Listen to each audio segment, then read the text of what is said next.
Ode to a Nightingale.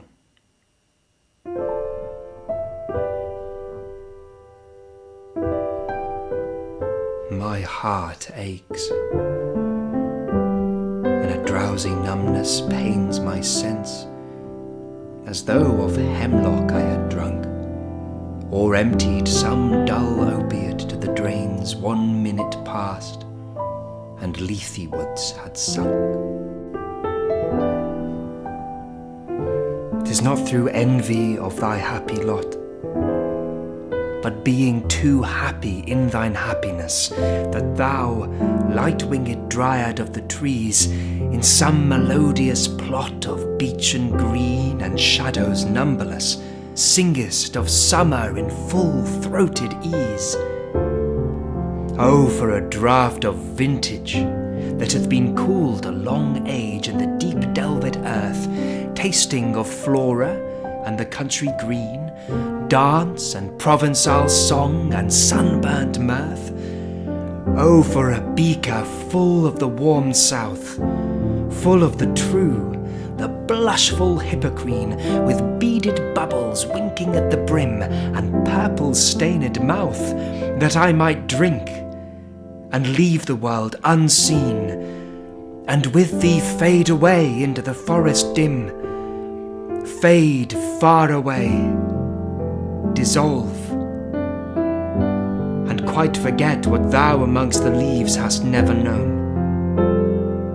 The weariness, the fever, and the fret here where men sit and hear each other groan, where palsy shakes a few sad last grey hairs, where youth grows pale and spectre thin and dies,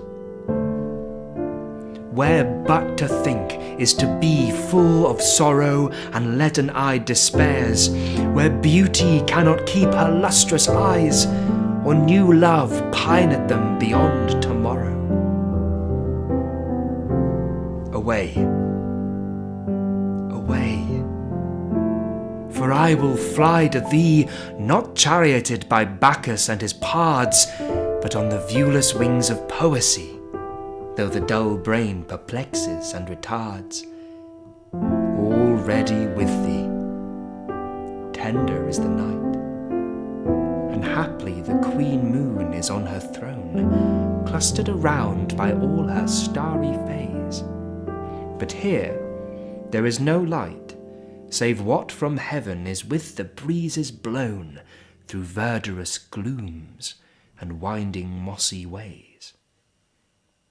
I cannot see what flowers are at my feet, nor what soft incense hangs upon the boughs, but, in embalmed darkness, guess each sweet wherewith the seasonable month endows the grass, the thicket, and the fruit tree wild, white hawthorn, and the pastoral eglantine, fast-fading violets covered up in leaves, and mid-May's eldest child, the coming musk-rose, full of dewy wine, the murmurous haunt of flies on summer eves.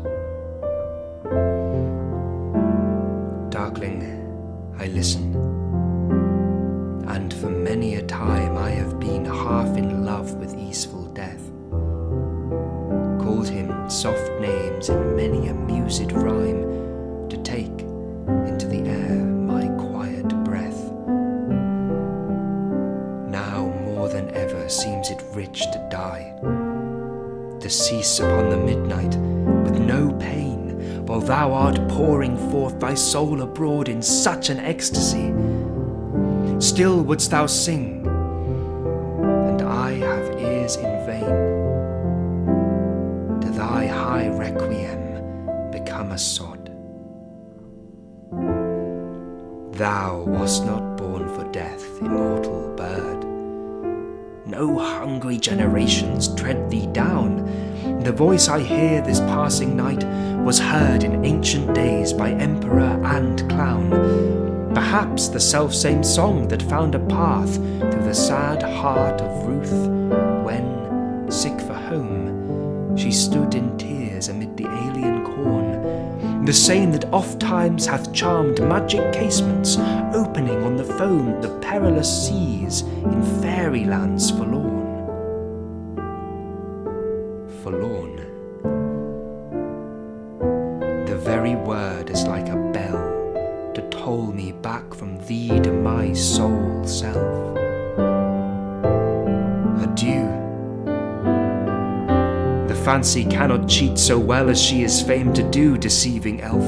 Adieu, adieu. Thy plaintive anthem fades past the near meadows, over the still stream, up the hillside, and now 'tis buried deep in the next valley glades. Was it a vision or a waking dream? Fled is that music. Do I wake or sleep?